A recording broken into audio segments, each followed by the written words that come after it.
Greetings, everybody, and welcome to my show. I am live once again. This education trying to be consistent. Welcome.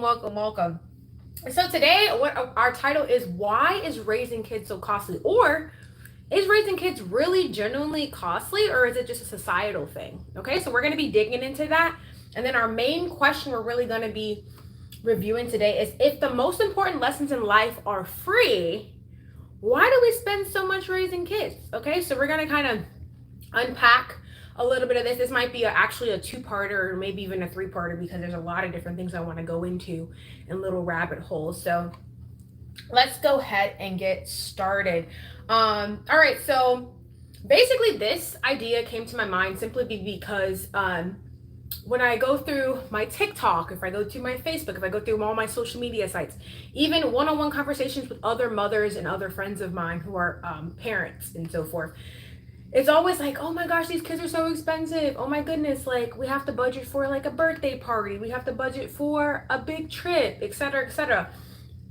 So today we're really going to be digging deep into what does that entail and why do we feel that we're obligated to do these big lavish things when really it's very surprising that most kids honestly just want the simple things. They just want, and they want those simple things, right? They want quality time, right? They want one-on-one, conversations with their parents. They want to maybe do a project with their parents, right?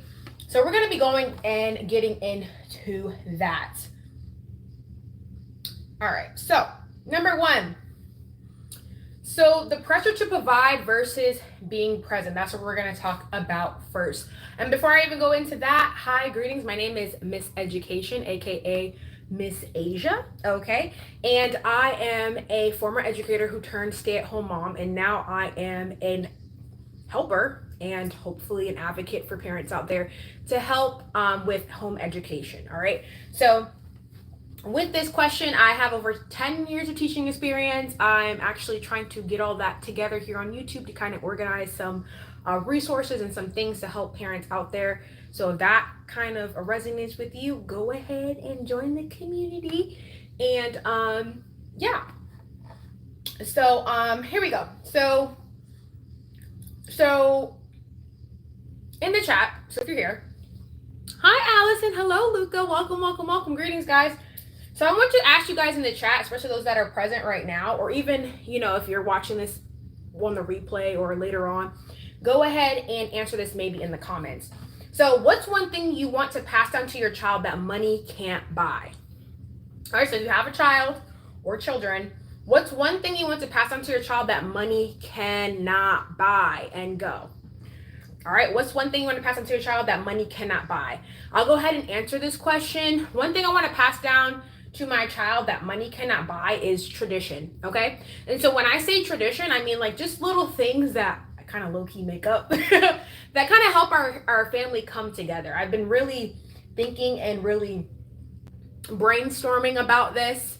And I've noticed that what I really want for my children is that I want them to be like, oh, mom started that, so let's go ahead and keep it going. And one of those things is maybe during Christmas, instead of giving out gifts, I want to give them the idea of it's not about gifts, but it's about quality time. So creating moments and things that might not even be expensive, and then just to kind of bond, have good conversations, build relationships. And that's one thing that I want love to pass down from generation to generation, right? So with me, I would love to pass down the non-materialism thing, but I would love to pass down that quality time and traditions and just making these events like Christmas, holidays, just a little bit more think outside the box and really spending time with most of your family members or those close-knit family members or friends.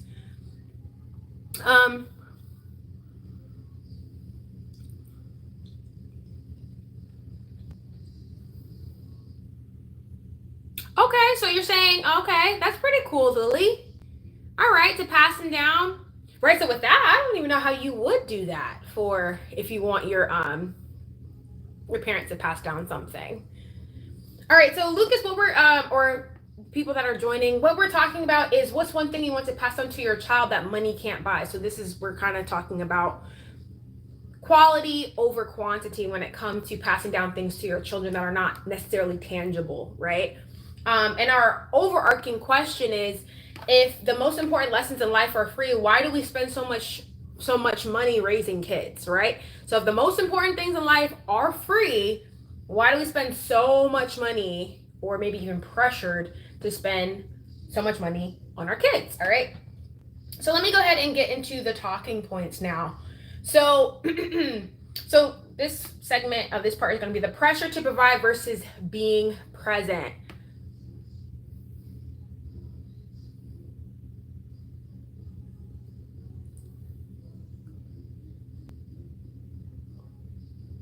Right. It might be more, but yeah, that's how YouTube kind of goes. I am a newbie up here, so that could be why it's like a little laggy.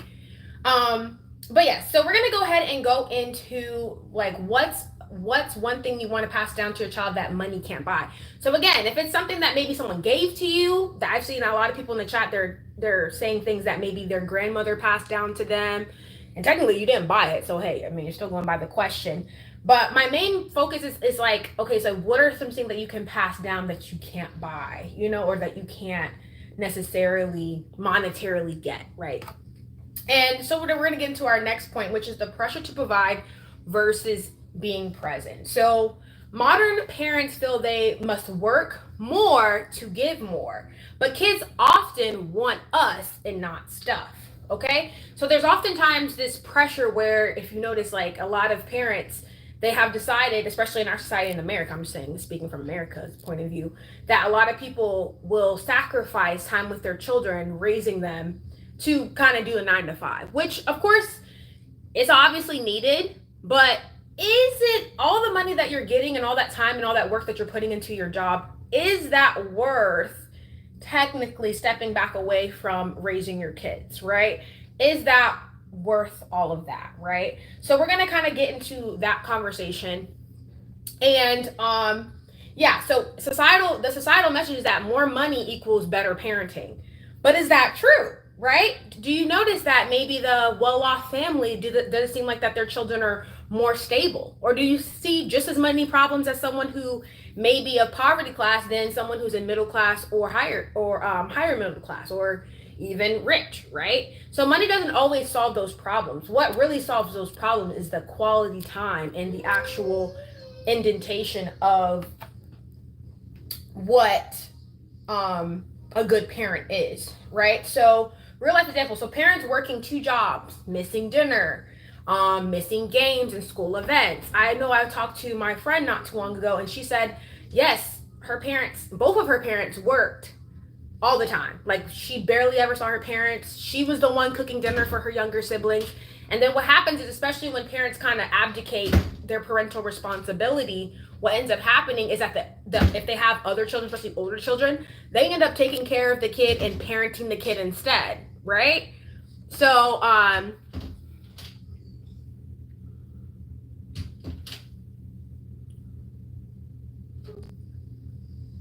yeah, exactly. I definitely get that. Yes. And sometimes, some parents have to make sacrifices.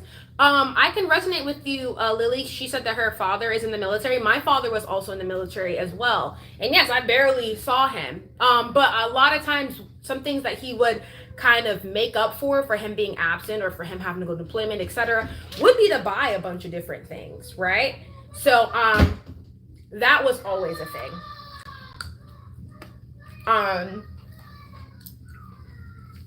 And let me see. I'm checking on my kiddos. Hey guys, have a seat. Have a seat. Let's go. I can see you guys. Chill out. I know. I still have to watch my seeds, even though they're like, or my eggs, right? But anyway, going back to that. Sorry, I had to check on the kiddos because they were like, acting up a little bit out there. But anyway, so yeah, kind of making up for that, right? Making up for not being there as a parent, right? And kind of feeling guilty. A lot of times, because a lot of parents maybe who weren't necessarily financially prepared for children, they have to kind of sacrifice while the kids are obviously here and so forth. So you kind of end up, buying them more stuff than they need, or, you know, maybe doing things that are maybe out of your budget simply because you feel that guilt. So my main thing is to kind of just bring awareness to it, and then just really kind of think about, okay, like when it comes to parenting my child, it's just not about things. It's about quality time with them. It's about showing them that, hey, I am actually very smart with my money and so forth. And maybe we have the budget, maybe I have to say no to some things, but guess what? I'm gonna make sure I'm present as much as possible and not making sure that my job takes up all of that time from my kids, right?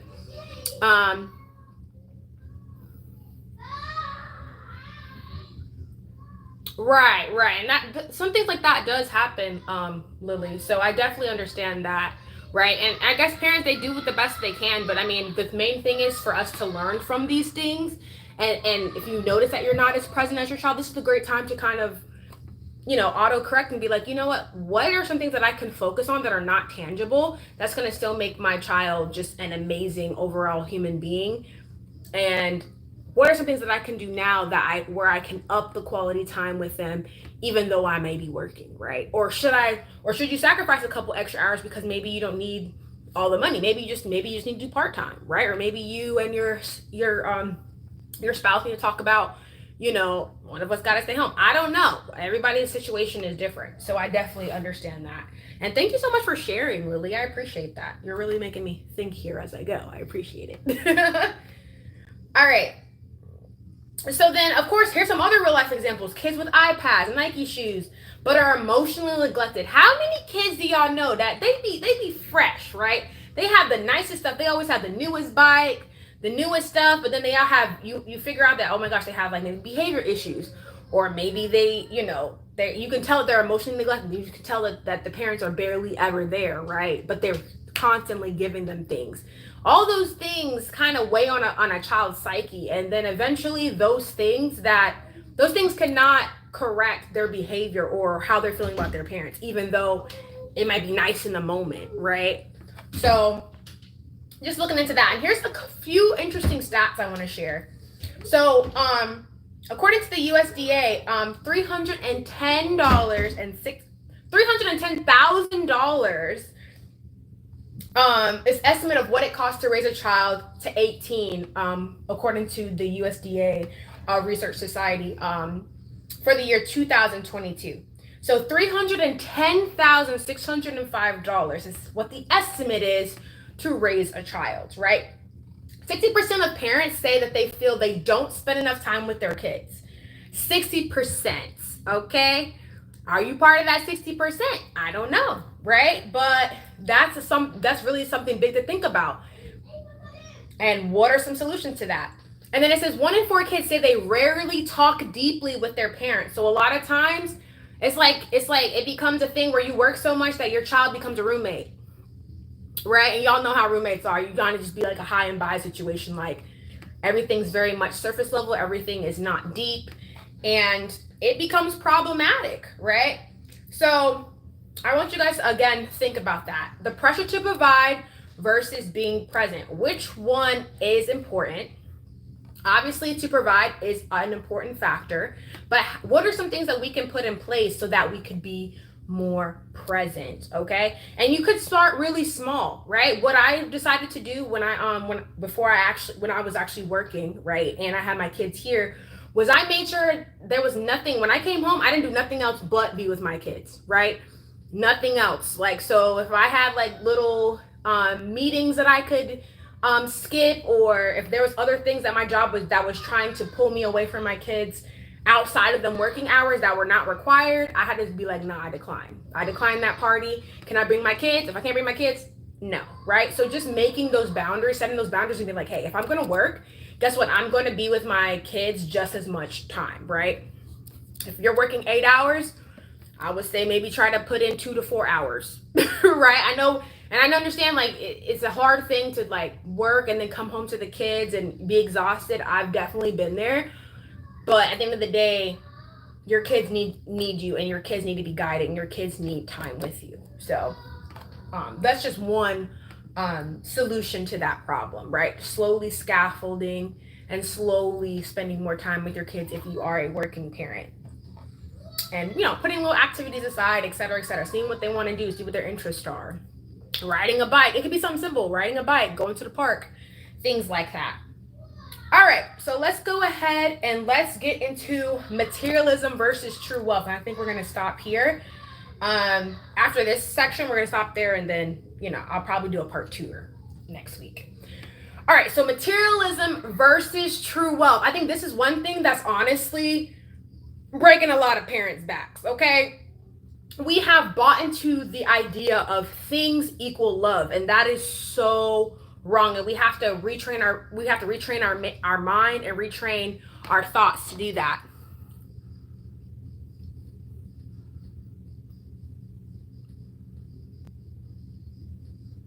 Right, and I'm sure that was very taxing on your mom too, Lily. Yeah, there's a lot of parents out there hustling, having to do multiple jobs, and I do give it to them, right? And sometimes those type of situations, do occur. But then I would have to say, maybe in those cases, maybe we're going to have to sacrifice a little bit more, or maybe make some other adjustments too, to make sure that our children are also present in our lives, right? Because I know that, Lily, like, how did you feel, with your mom working multiple jobs and so forth, and having to do that? And of course, like, every situation is different, but I think that it's always good to always have solutions, right? And always try to feel like, okay, if I'm not doing enough right now, what are some small steps? For me, it was 2 to 4 hours a day after work, right? But maybe for someone who has multiple jobs, maybe you're just trying to get that 30 minutes in, right? 30 minutes is better than nothing, right? So whatever that looks like for you, it just depends on your situation, right? And I would just say, pray about it and really figure out what you need to do in order to spend that quality time with your child, right? So, okay, so great job, Lily. I love you going back and forth. You're doing it, girl. All right, so so let's go back to materialism versus true wealth. This is our last little spiel here. So, unfortunately, there's a difference between money and wealth, okay? There's a difference between money and wealth. Money buys things. Wealth builds character, values, and time together, okay? So let me say that again. There's a difference between money and wealth. Money simply just buys things. Wealth builds character, value, time, and time together, okay? So this is the time to kind of figure out, okay, what is valuable to me, right? What is valuable to my family? What is valuable to my child, right? And by thinking about those things and really meditating on those things, that's what you should be spending your money or your time on, okay? So instead of worrying about, oh, my child wants the newest bike, or my child wants the newest iPad, the newest car, the whatever, right? I don't know how old your newest toy car, whatever the case may be. Instead of thinking that, like, oh, let me just buy this and at least they'll be cool and I can just go along and just trickle on. Like, no. You want to build a foundation so that you are trying to build wealth for your family, okay? So that you can build character. That means having enough time to show your child what your morals are, and teach them values and teach them how to be an overall great person, right? And how to build habits, right?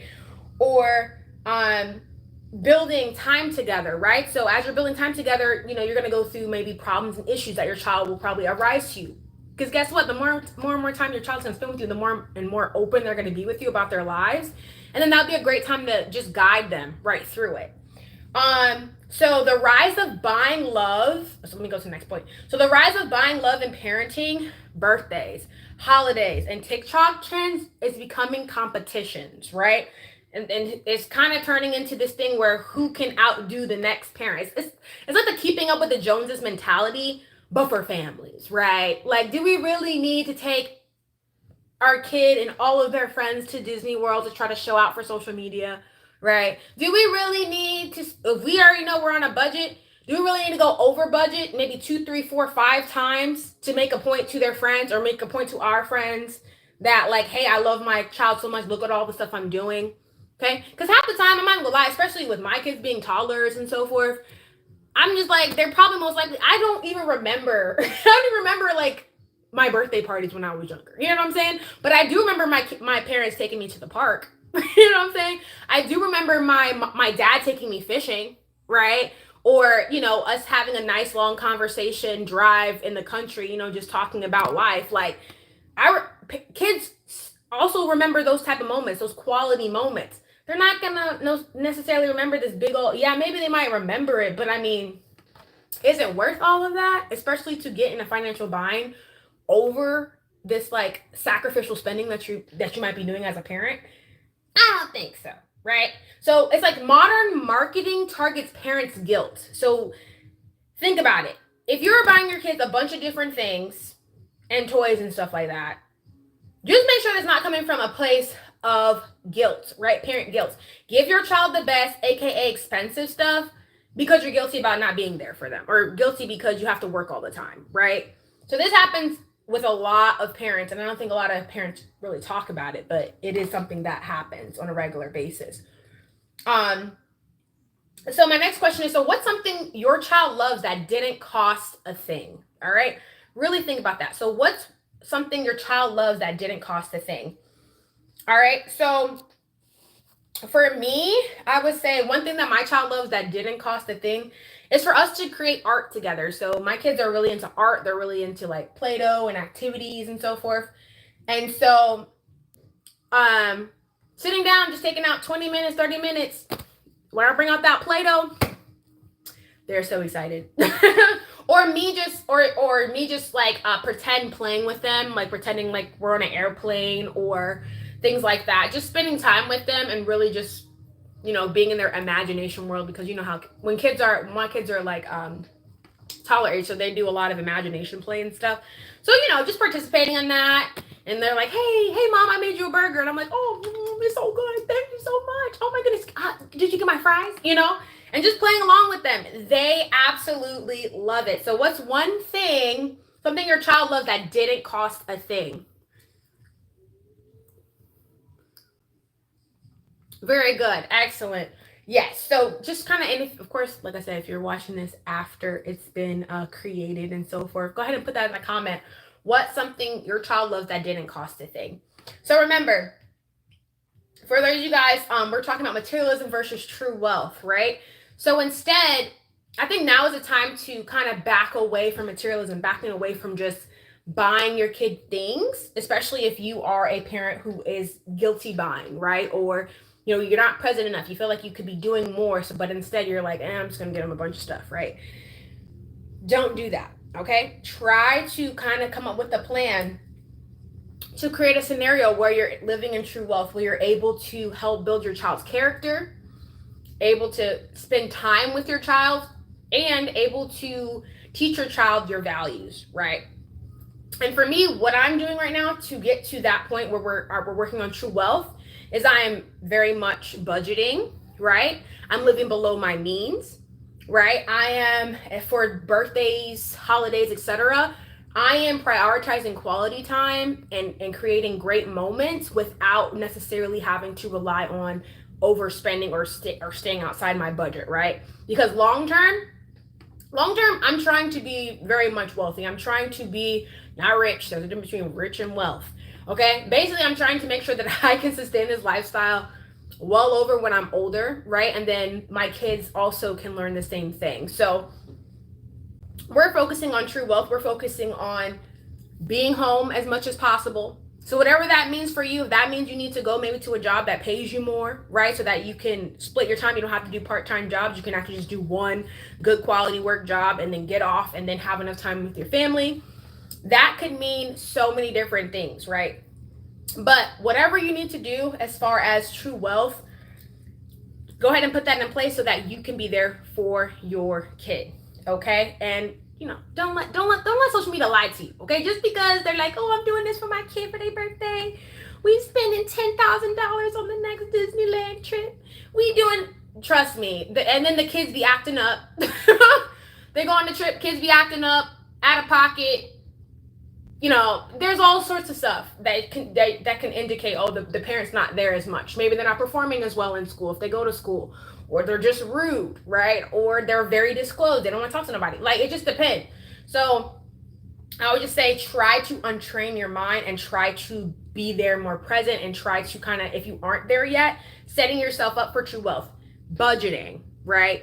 That's the thing. Budgeting, learning other ways to manage your money, right? Manage your money and to make money, right? So that you're able to be home, or that one of the parents in the household, or you or whoever can be there or more present with the child. All right, and maybe we'll go into more about what's true wealth mean and how to build it and stuff later on in some other lives.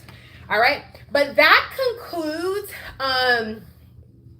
our live for today. Okay, so and I thank you guys so much for being here. Again, my name is Miss Asia. If you really enjoyed this live and so forth, or you really enjoyed this video, please go ahead and consider to like and subscribe.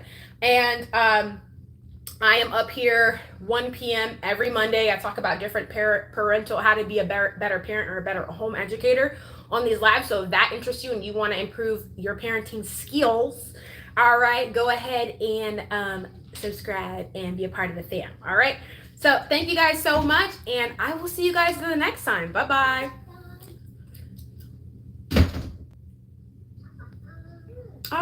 Every time I try to exit.